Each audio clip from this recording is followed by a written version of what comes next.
Good evening, everyone. So today we are going to revise chapter 6, time of supply. What we are going to revise in this chapter: section 31, issue of tax invoice under GST; section 12, time of supply of goods; section 13, time of supply of services; section 14, change in rate of tax in respect of supply of goods or services. So let's start our revision with section 31, issue of tax invoice under GST.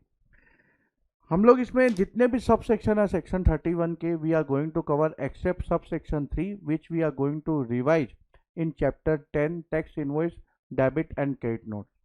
So let's start with section 31 subsection 1. A registered taxable person. So who can issue tax invoice? Only registered taxable person shall issue a tax invoice showing descriptions, quantity and value of goods, tax charge thereon and other prescribed particulars. तो हम लोग chapter 10 के अंदर देखेंगे कि rule 46 के हिसाब से टैक्स इनवॉइस के अंदर क्या क्या लिखा हुआ होना चाहिए. तो बेसिक डिटेल तो होनी चाहिए, जैसे description, quantity, value of goods, tax charge thereon, GST, number of recipient, GST and number of supplier.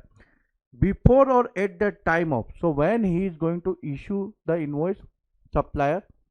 Removal of goods for supply to the recipient where supply involves movement of goods. So let's jump to chapter 1 where we have discussed removal definition. Clause 96 of section 2 of CGST Act 2017, removal in relation to goods means dispatch of the goods for delivery by the supplier thereof or by any other person acting on behalf of such supplier, or collection of the goods by the recipient thereof or by any other person acting on behalf of such recipient. तो removal का मतलब क्या है? या तो supplier delivery के लिए उसको गुड्स को रिमूव करे या किसी और बंदे को ऑथराइज करे तो भी वो रिमूवल होगा, या फिर रेसिपिएंट खुद कलेक्ट करे गुड्स को, या फिर किसी और बंदे को, जैसे मान लीजिए ट्रांसपोर्टर को रेसिपिएंट ऑथराइज करता है कि भैया उस सप्लायर के यहां से माल पिकअप कर ले और मेरे गोडाउन के अंदर डिलीवरी कर ले. तो दोनों ही मामलों में गुड्स रिमूव होना है. सो this is the meaning of removal. So section 31 subsection 1c, in case of removal of goods, when you are going to remove, when there is a movement of goods is required. यानी कि supplier के shop से मान लीजिए recipient के godown या factory में आपको डिलीवरी देनी है, तो आपको गुड्स रिमूव करना पड़ेगा सप्लायर के गोडाउन से या शॉप से, and then you need to send it to recipient godown और फैक्ट्री.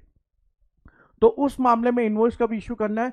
बिफोर और at the time of removal of goods. तो या तो आप पहले टैक्स इनवॉइस इश्यू कर सकते हो, या जब आप रिमूव कर रहे हो उस समय आपको टैक्स इनवॉइस इश्यू करना है. डिलीवरी ऑफ गुड्स और making available thereof to the recipient in other cases. तो डिलीवरी ऑफ गुड्स, मान लीजिए आपने किसी बंदे को, कारपेंटर को बोला कि भाई मेरे को ये फर्नीचर बना के दे, तो तू मेरी फैक्ट्री में आ जा या फिर मेरी शॉप में आ जा, मेरे को इस हिसाब से फर्नीचर बना के दे. तो वो क्या करेगा? लकड़ी वकड़ी सब लेके आएगा, फर्नीचर बनाएगा आपके शॉप में या फैक्ट्री में और बना के आपको दे देगा. तो जब वो फर्नीचर बन के डिलीवरी के लिए रेडी हो जाएगा उस समय या उसके पहले इनवॉइस रेज करना है. ठीक है, तो this is for goods.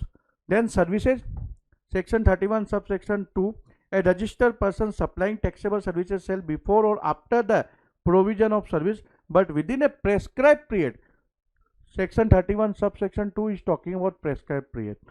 Issue a tax invoice showing the description, value, tax charge thereon and such other particulars as may be prescribed. अब ये prescribe कहाँ किया गया है?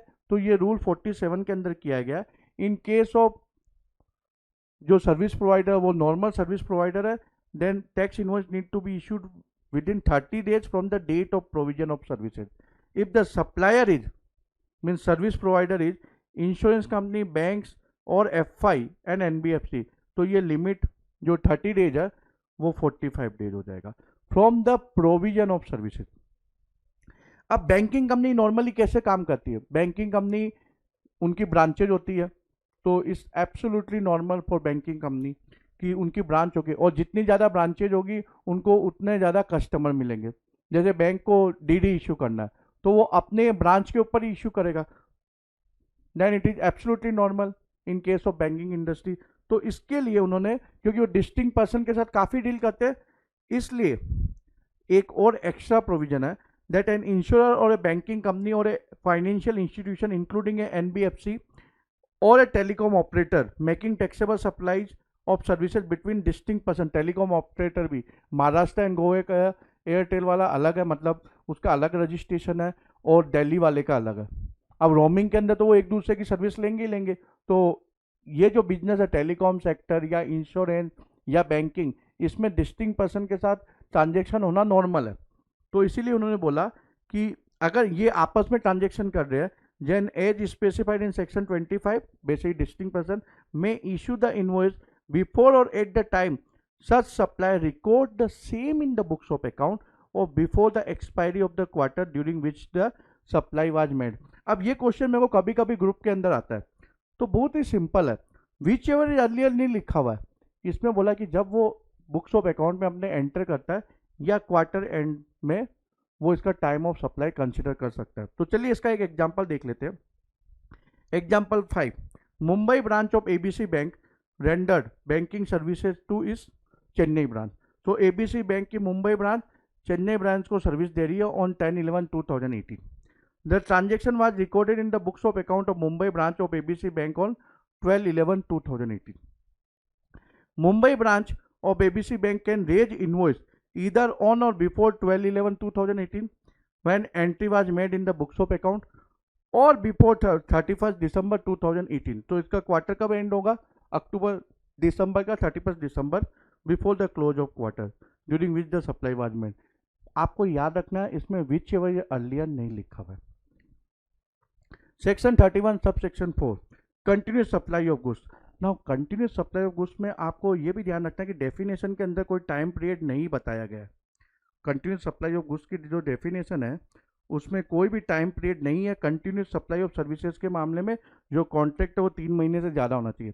कंटिन्यूस सप्लाई ऑफ गुड्स में काफ़ी स्टूडेंट कंफ्यूज हो जाते हैं, मतलब वो बोलते हैं सर पाइप से सप्लाई इसलिए कंटिन्यूस सप्लाई ऑफ गुड्स है। जैसे एलपीजी गैस आप पाइपलाइन होती है बड़े शहरों में, बड़े कॉम्प्लेक्स में, तो वो बोलते हैं कंटिन्यूस सप्लाई ऑफ गुड्स है।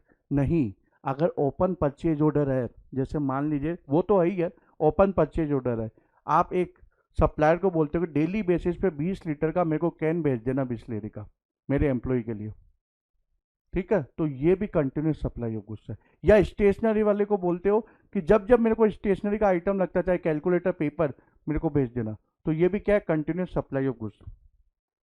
तो इस मामले में टाइम ऑफ सप्लाई, मतलब टाइम ऑफ सप्लाई नहीं, अपन को इनवॉइस का देखना है। अभी तो अपन लोग सेक्शन 31 देख रहे हैं, तो इसमें टैक्स इनवॉइस कब इश्यू होगा? तो ऑब्वियसली जब ऐसा, जैसे आप बिस्लेरी वाटर मंगा रहे हो तो वो एक आपको स्टेटमेंट इशू करेगा कि सर 1 तारीख को मैंने आपको 1 कैन दिया, 2 तारीख को मैंने आपको 2 कैन दिया, like this. So the supplier need to issue invoice before और at the time each such statement is issued और एट द केस में भी each such payment is received. तो अगर मान लीजिए हर महीने 3 तारीख को स्टेटमेंट इशू होता है, मतलब अप्रैल का महीना चल रहा है अभी, तो अप्रैल का सप्लायर स्टेटमेंट इशू करेगा 3rd ऑफ मई, और पेमेंट का जो कॉन्ट्रैक्ट है वो है कि 5th मई को उसको पेमेंट रेसिपिएंट करेगा। तो फिर इनवॉइस कब रेज होना चाहिए? बाय 3rd में। क्लियर? बिकॉज इट क्लियरली से बिफोर और एट द टाइम। तो 3 महीने 3rd मई के पहले आप इनवॉइस रेज कर सकते हो, या अप टू 3rd में जब स्टेटमेंट इशू कर रहा है तो सप्लायर को इनवॉइस इशू करना है, tax statement. In case of continuous supply of services, if due date is ascertainable from the contract, invoice shall be issued on or before such due date of payment। तो rental agreement है, continuous supply of services exceeding 3 month होना चाहिए, ये हमने chapter 1 में अभी देखा, ठीक है, डेफिनेशन के अंदर दिया हुआ है। तो आपका एनुअल कॉन्ट्रैक्ट है फॉर रेंट, आपने कोई फैक्ट्री किराए पे ली है या शॉप किराए पे ली है। अब कॉन्ट्रैक्ट में लिखा हुआ है कि अप्रैल महीने का, जैसे मान लीजिए किराया आपको 10th ऑफ अप्रैल एडवांस में देना है, तो ड्यू डेट आपको मालूम है 10th अप्रैल, तो इनवॉइस कब रेज होगा? Invoice shall be issued on और before such due date of payment, यानी बिफोर 10th अप्रैल और by 10th। Where the due date is not ascertainable, the invoice shall be issued before और at the time of receiving payment. तो contract में कोई due date नहीं लिखी हुई, तो जब भी पेमेंट मिलेगा उसके पहले या पेमेंट मिलने तक आपको इनवॉइस इशू करना है। Where the payment is linked to the completion of an event, the invoice shall be issued on or before the date of completion of that event। जैसे कि बिल्डिंग कॉन्ट्रैक्ट होते हैं, आपने अंडर कंस्ट्रक्शन प्रॉपर्टी बुक की, तो आपको मालूम है this is subject to GST, ठीक है, करेक्ट। प्रॉपर्टी जो आप सीसी के बाद खरीदते हो that is covered in schedule 3, otherwise under construction property is subject to GST. तो अब सॉरी, तो अंडर कंस्ट्रक्शन प्रॉपर्टी आप खरीदते हो तो मान लीजिए फ्लैट की कॉस्ट 1 करोड़ है, तो बिल्डर आपको पेमेंट शेड्यूल देता है कि फर्स्ट स्लैब कंप्लीट होगा तो आपको 10% पेमेंट करना है, सेकंड स्लैब कंप्लीट होगा तो आपको 20% करना है, मतलब 10 प्लस 10 तो आपने पहले कर दिया, तो ऐसे आपको वो पेमेंट शेड्यूल देता है। तो उस मामले में वो इनवॉइस कब रेज करेगा, invoice shall be issued on और before the date of completion of that event. तो जो जो माइलस्टोन उसने पेमेंट शेड्यूल के अंदर डिफाइन किया है वो माइलस्टोन जैसे ही कंप्लीट होगा, जहां भी वो माइलस्टोन पे पहुंचता है जो इवेंट है, उस समय वो टैक्स इनवॉइस रेज करेगा। Section 31 subsection 7, the goods sent और taken on approval for sale और रिटर्न बेसिस। तो उसका इनवॉइस या तो जो रेसिपिएंट है, जो बायर है, वो कोई गुड्स लेके जा रहा है, ठीक है, उसको देखना है, घर वालों को दिखाना। मान लीजिए लेडीज है, जो इंडिया के अंदर लेडीज काफ़ी बार क्या होते हैं, शॉपकीपर के पास जाते हैं, उनको 5-6 साड़ियाँ पसंद आ जाती है, तो वो शॉपकीपर को बोलती ठीक है मैं घर ले जाके अपने फैमिली मेम्बर को दिखाती हूँ, फिर जो भी पसंद आएगा वो रख लूँगी, बाकी का आपको रिटर्न कर दूँगी। तो जब वो लेके जाती तब तो सेल नहीं हुआ, करेक्ट, तो ऑब्वियसली टैक्स इनवॉइस इशू नहीं हो सकता। तो जब वो कंफर्म कर दे कि भाई इतनी साड़ियाँ मेरे को रखनी है, बाकी की मैं रिटर्न भेज रही हूँ, तो उस समय टैक्स इनवॉइस रेज हो जाना चाहिए। लेकिन कई बार क्या होता है, वो जवाब ही नहीं देती और शॉपकीपर भी चुप बैठा, तो आप अनलिमिटेड टाइम के लिए तो वेट नहीं कर सकते, इसलिए सेक्शन 31 सब सेक्शन 7 ने अपर टाइम लिमिट रख दिया 6 month from the date of removal.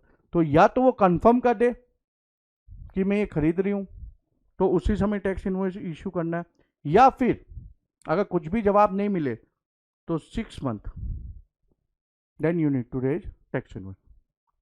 Section 31 subsection 6, in a case where the supply of services ceases under a contract before the completion of the supply, the invoice shall be issued at the time when the supply ceases and such invoice shall be issued to the extent of the supply made before such cessation। So आप और मैंने एक contract किया, उसके अंदर बोले कि भाई ये आपको हम मेरे को सर्विस प्रोवाइड करनी है। अब हो सकता है किसी वजह से we would like to terminate the contract, तो अब टैक्स इनवॉइस का भी इशू होना चाहिए। तो मान लीजिए उसके अंदर हमारे पास मतलब there are 100 processes, so supply completed 20 processes and agreement was terminated, तो इनवॉइस उसी समय इशू करना है। When invoice shall be issued at the time when the supply ceases and what is going to be amount, जो भी अपने बीच में agree हुआ है कि भाई यहाँ अगर टर्मिनेट हुआ है तो मेरे को 20 रुपीज़ का इनवॉइस रेज करना है, तो मैं 20 रुपीज़ का इनवॉइस रेज करके I am going to charge GST on that and I am going to give it to you, okay. Then section 12, तो सेक्शन 31 के अंदर हमने समझा टैक्स इनवॉइस कब रेज करना है। Then section 12 time of supply of goods and section 13 time of supply of services. इसमें काफ़ी सब सेक्शन सिमिलर है, तो इसीलिए मैंने बुक के अंदर आप देखोगे तो दोनों साथ साथ में चल रहे हैं, ओके। तो चलिए सबसे पहले time of supply of goods, section 12 subsection 2, the time of supply of goods shall be the earlier of the following: date of issue of invoice by the supplier or the last date of which he is required under section 31 to issue the invoice with respect to the supply, or date of receipt of payment by the supplier with respect to the supply. So what is going to be the time of supply for goods? Very simple, अगर invoice मान लीजिए कोई supply, हम लोग जो removal of goods है वो 25 अप्रैल को कर रहे हैं, ओके। तो अगर सप्लायर ने इनवॉइस इसके पहले इशू कर दिया है तो वो, अगर उसने रिमूवल ऑफ गुड्स के समय इनवॉइस इशू नहीं किया है तो according to section 31 subsection 1 he is suppose to issue before और at the time of removal goods. तो अगर वो इशू नहीं कर रहा है तो लास्ट डेट क्या होगी, 25 अप्रैल, ओके, जिस दिन रिमूवल ऑफ गुड्स हो रहा है। तो ये डेट या फिर date of the receipt of the payment by the supplier with respect to the supply. अब जो क्लोज बी है of section 12 subsection 2, we need to ignore this, why? because government has issued notification number 66/2017, center tax dated 15/11/2017, which say please ignore this, so you don't need to take care of this.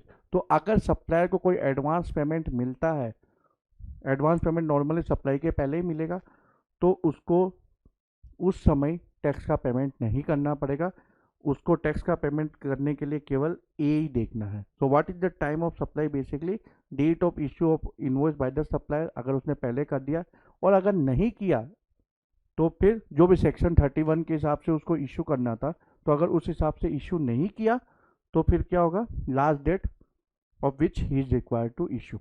अब जो notification number 66/2017 है, ये खास तौर पे बोलता है कि this is not going apply on registered person who opted for composition levy under section 10 of CGST Act. यानी कि उसके लिए ये क्लोज ऐसा का ऐसा है, यानी ए भी है बी भी है. लेकिन सोचने की बात ये है, कंपोजिशन स्कीम जो बंदा ऑप्ट करता है वो टैक्स किसके ऊपर पे करता है? टर्नओवर इन ए स्टेट और union territory. Correct? He is going to pay on turnover in a state और यूनियन टेरिटरी. टर्नओवर हम किसको बोलते हैं? टर्नओवर हम किसको बोलते हैं? So remember accounting standard, revenue recognition, when risk and reward are transfer. जब आपने टाइटल ट्रांसफर कर दिया है तभी आप उसको रेवेन्यू के रूप में बुक करोगे, तभी वो टर्नओवर कहलाएगा. अगर आपको एडवांस मिला है तो आप क्या करोगे? बैलेंस शीट में बुक करोगे करंट एसेट के अंदर, तो वो ऐसे भी टर्नओवर का पार्ट नहीं है. जब आपने रिस्क एंड रिवार्ड ट्रांसफर कर दिया है तभी आप P&L में उसको टर्नओवर के अंदर बुक करते हो. तो ऐसे भी जो कंपोजिशन स्कीम वाले को किस पे करना है? टर्नओवर के ऊपर. तो एडवांसेस को टर्नओवर में ऐसे ही बुक नहीं करने वाला. तो नोटिफिकेशन अगर इसको एक्सक्लूड भी कर रहा है तो भी कोई फर्क नहीं पड़ता, क्योंकि कंपोजिशन स्कीम वाला ऐसे भी टर्नओवर पे करेगा, और टर्नओवर की डेफिनेशन में एडवांस शामिल नहीं होने वाला. करेक्ट? चलिए अब time of supply of services देखते हैं. Section 13 sub section 2. So time of supply of services shell be the earlier of invoice issued under section 31, remember within 30 और 45 days, जो हमने देखा था कहाँ? सेक्शन 31 सब सेक्शन 2 के अंदर. करेक्ट? और डिस्टिंक्ट पर्सन के मामले में क्वार्टर एंड या बुक्स ऑफ अकाउंट में जब एंट्री होती, तो उस हिसाब से the due date the date of issue of invoice by the supplier और the date of receipt of payment whichever is earlier. तो अगर उसने टाइम पे इनवॉइस इश्यू कर दिया है, जो प्रोविजन ऑफ सर्विसेज थे उसको 30 डेज या 45 डेज में बैंकिंग कंपनी ये सबको इश्यू करना पड़ता है, या फिर डिस्टिंक्ट पर्सन के मामले में बुक्स ऑफ अकाउंट में जब एंट्री हुई है या क्वार्टर एंड के अंदर, तो उसने उस हिसाब से कर दिया है. So date of issue of invoice by the supplier और the date of receipt of payment whichever is earlier. तो अगर पेमेंट एडवांस में आया है, यानी एडवांस में या इनवॉइस इश्यू करने के पहले आ गया है, तो वो टाइम ऑफ सप्लाई होगा. तो यहां आपको पेमेंट इग्नोर नहीं करना, केवल गुड्स के मामले में आपको इग्नोर करना है, क्योंकि नोटिफिकेशन नंबर 66/2017 इधर ही अप्लाई होगी. अगर इनवॉइस टाइम फ्रेम के हिसाब से इशू नहीं हुआ, अकॉर्डिंग टू सेक्शन 31 नहीं हुआ, तो प्रोविजन ऑफ सर्विसेज और the date of receipt of payment whichever is earlier, तो जो आपको 30 या 45 डेज का ग्रेस मिल रहा था वो गवर्नमेंट ने खत्म कर दिया, क्योंकि आपने invoice according to section 31 issue नहीं किया. Or if you are unable to determine the time of supply according to this clause or this clause, date of which recipient show the receipt of services in his books of account in cases where the provision of A or B as above do not apply. अब ये सबसे funniest provision है. क्यों? ये क्या बोलता है? अगर आप A या B के हिसाब से आप टाइम ऑफ सप्लाई डिटरमाइन नहीं कर पा रहे हो, तो आप कैसे करोगे? जब रेसिपिएंट रिसिप्ट ऑफ सर्विसेज दिखाएगा अपनी बुक्स ऑफ अकाउंट में. अब सप्लायर के पास एक्सेस है क्या रेसिपिएंट की बुक्स ऑफ अकाउंट में? वो तो कॉन्फिडेंशियल है. क्या रेसिपिएंट उसको अपनी बुक्स ऑफ अकाउंट दिखाएगा कि भैया देख ले मैंने अभी है ना सर्विस बुक किया? तो पता नहीं है प्रोविजन उन्होंने कैसे बनाया. How they are going to implement practically, let I don't know. Okay, what is date of receipt of payment? Very simple. Supplier is going to book in his books of account and bank is also going to give credit in his account, bank account. तो दोनों में से जो पहले है वो डेट of receipt of पेमेंट है. इसके अलावा एक कॉमन प्रोविजन है जो सेक्शन 12 सब सेक्शन 2 में भी है, 13 सब सेक्शन 2 के अंदर भी है. where amount received is in excess of invoice with amount up to rupees 1000, supplier has option to choose time of supply is the date of issue of fresh invoice for the said excess amount. तो मान लीजिए आप supplier है, आपने 99,600 का invoice raise किया और मैंने आपको राउंड ऑफ में पेमेंट कर दिया 1 लाख रुपीज का।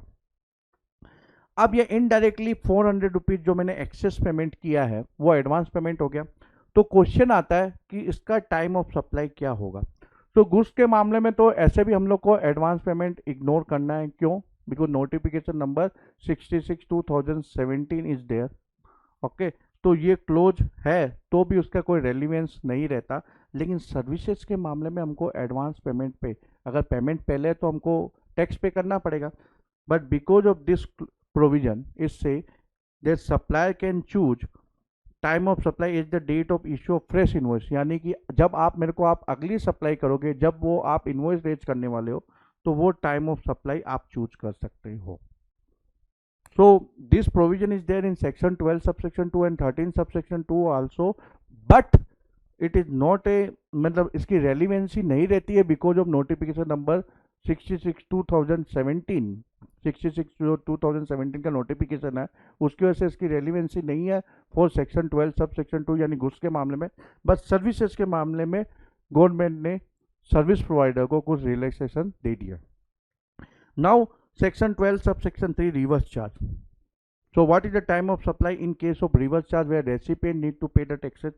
The date of receipt of the goods. अब यहाँ तो वो पेमेंट करेगा तो डेट ऑफ पेमेंट और the date immediately following 30 days, basically 31st day from the date of issue of invoice or any other document by whatever name called in lieu thereof by the supplier. तो तीनों में से जो पहले हो। अब question ये आता है जो date of issue of invoice जो 31st डे अपन काउंट करते हैं, तो मान लीजिए सप्लायर ने इनवॉइस लेट इशू किया, यानी कि सेक्शन 31 के हिसाब से नहीं किया, तो आपको 31st डे कहाँ से काउंट करना है? अकॉर्डिंग टू सेक्शन 31 जब उसको इनवॉइस रेज कर देना चाहिए था या जब वो एक्चुअल में इनवॉइस रेज कर रहा है। तो यहाँ जो क्लोज सी में बोला गया है date of issue of invoice, and यहाँ कहीं भी सेक्शन 31 का रेफरेंस नहीं है। तो यानी कि अगर सप्लायर ने लेट भी इनवॉइस इशू किया है, वहां से आपको 31st डे काउंट करना है।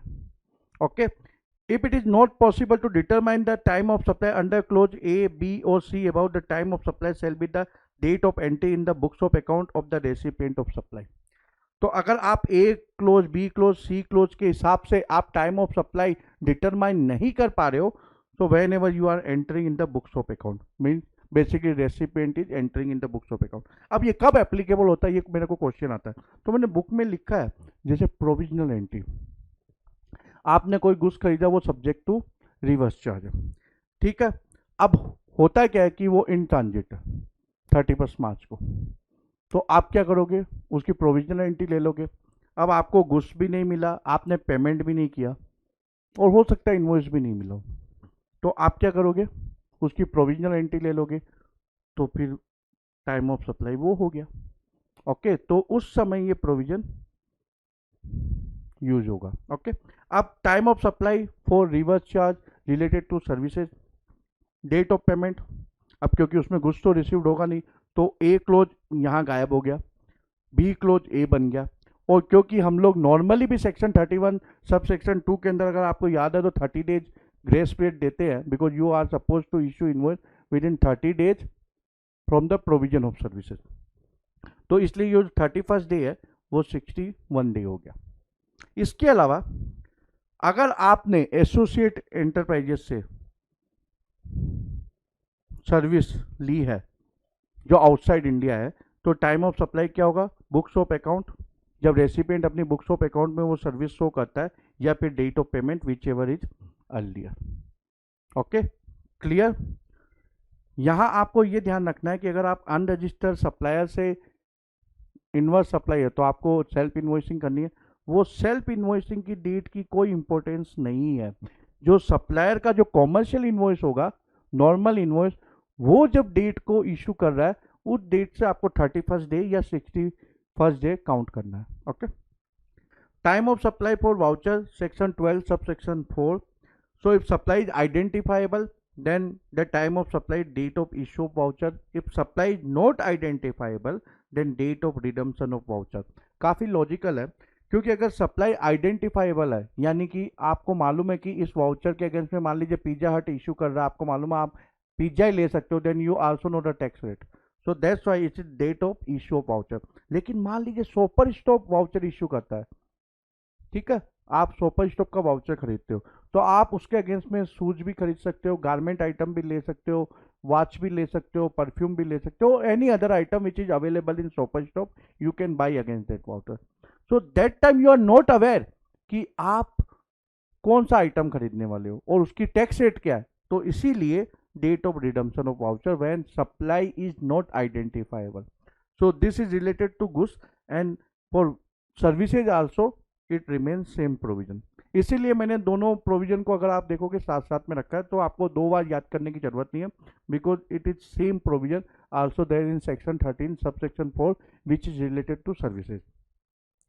Now residual supply, if you are unable to determine the time of supply according to subsection 2 or subsection 3 or subsection 4, then what is going to be the time of supply in a case where a periodical return has to be filed, be the date on which such return is to be filed, or in any other case be the date on which the tax is paid. तो मान लीजिए कोई registered person है, वो tax इवेट करता है और investigation officer को मालूम चल जाता है, तो उस मामले में टाइम ऑफ सप्लाई क्या होगा, जब भी उसका रिटर्न की ड्यू डेट है. लेकिन मान लीजिए एक अनरजिस्टर्ड पर्सन है, अब वो तो रिटर्न फाइल नहीं करेगा और वो टैक्स इवेट कर रहा है, तो फिर टाइम ऑफ सप्लाई किया, date on which the tax is paid. Similar provision is also there in case of supply of services section 13 subsection 5. Then section 12 subsection 6, recipient is not paying you on time. और invoice में आपने लिखा है कि अगर तूने time पे payment नहीं किया तो मैं तेरे ऊपर इंटरेस्ट अप्लाई करूंगा या फिर पेनल्टी लगाऊंगा. So what is going to be time of supply for that? Very simple. Whenever supplier receives such additional value, यानी कि ये time of supply cash basis पे होगा, ना कि मर्केंटाइल बेसिस पे. Okay. Similar provision is also there in case of section 13 subsection 6. Now section 14, change in rate of tax in respect of supply of goods or services.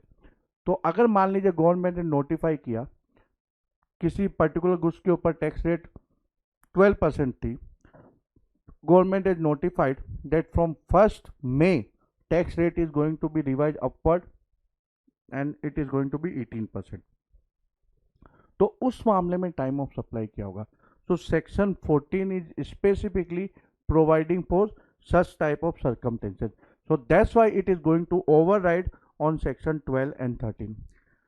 तो इसमें mainly दो category है.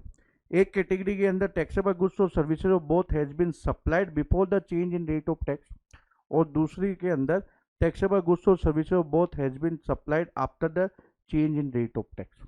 तो आपको ये पूरी टेबल याद करनी है नहीं. इस मामले में जब गुड्स और services of both has been supplied before the change in rate of tax, आपको इतना ही याद रखना है, जो भी पहले है वो टाइम ऑफ सप्लाई है. यानी कि इनवॉइस की डेट पहले है, रिसिप्ट ऑफ पेमेंट की बाद में है, तो इनवॉइस डेट वो टाइम ऑफ सप्लाई होगी. सिंपल सा लॉजिक आपको याद रखना है. या फिर रिसिप्ट ऑफ पेमेंट पहले है और इनवॉइस की डेट बाद में है, तो टाइम ऑफ सप्लाई क्या होगा, रिसिप्ट ऑफ पेमेंट. ये लॉजिक आप एग्जांपल के साथ में लगा के देख लेना, आपका आंसर करेक्ट आएगा. इस मामले में क्या लॉजिक है, बहुत सिंपल, जो भी बाद में यानी कि इनवॉइस बाद में रेज हुआ है तो वो, और अगर पेमेंट बाद में आया है तो वो टाइम ऑफ सप्लाई है. वेरी सिंपल, इतना ही लॉजिक आपको याद रखना है. ओके. अब ये जो लॉजिक है उसका एक एक्सेप्शन है. इस मामले में तो जो पहले वो टाइम ऑफ सप्लाई है, इस मामले में क्या है, जो बाद में वो टाइम ऑफ सप्लाई है.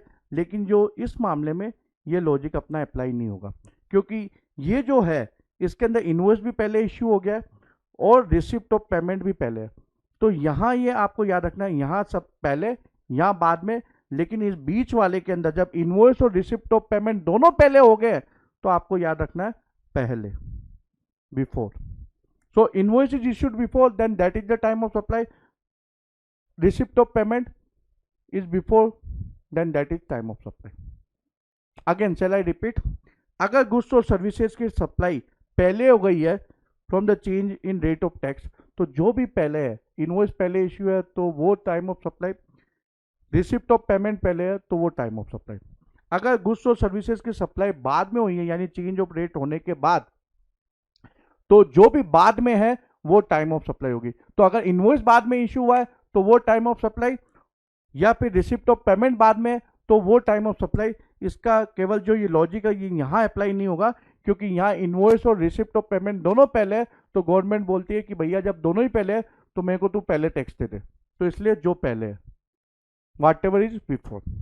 अब इसके अंदर एक प्रोविजन है कि अगर मान लीजिए रेट चेंज हुई है, तो इंडियन काफ़ी स्मार्ट होते हैं बिजनेसमैन, तो वो कभी कभी थोड़ा मैन्युपुलेशन कर सकते हैं। तो इसके लिए खास तौर पे ये प्रोविजन है, date of receipt of payment shall be the date on which the payment is enter in his books of account और the date on which the payment is credited to his bank account whichever is earlier. तो ये तो हमने पहले discuss किया था। However the date of receipt of payment shall be the date of credit in the bank account if such credit in the bank account is after 4 working days from the date of change in the rate of tax. So let's understand this provision with one example. So let's assume government has issued one notification on 25th April. According to this notification, mobile tax rate is revised upward from 12% to 18% with effect from 1st May 2020. तो जो businessman smart होते हैं वो अब क्या कर सकते हैं, वो मैन्युपुलेशन कर सकते हैं। वो क्या कर सकते हैं, वो बोलेंगे भैया हमको है ना चेक पहले मिल गया, सप्लायर बोलेगा मेरे को चेक पहले मिल गया, तो date of receipt of payment क्या है, बहुत सिंपल है, बुक्स ऑफ अकाउंट और the date on which the payment is credited to his bank account whichever earlier. तो वो अपनी बुक्स ऑफ अकाउंट तो चेंज कर सकता है और रिसिप्ट पहले बुक कर सकता है। तो इस मामले में गवर्नमेंट को नुकसान नहीं हो जाए, इसलिए गवर्नमेंट ने चेंज इन रेट अगर कुछ होता है तो उन्होंने ये एक्स्ट्रा प्रोविजन रखा है। After 4 working days from the date of change in the rate of tax, अगर बैंक में अमाउंट क्रेडिट होता है तो फिर जब भी बैंक क्रेडिट दे रहा है वो डेट मानी जाएगी। ओके, तो एग्जांपल लेते हैं इसका। Payment is credited in books of account on 29th April. Payment is credited in the bank account on 8th May. Date of change in tax rate is 1st May. In this scenario, क्योंकि 4 working day के बाद में bank में credit हुआ है तो क्या date मानी जाएगी, 8 में, यानी कि न्यू टैक्स रेट एप्लीकेबल हो जाएगी।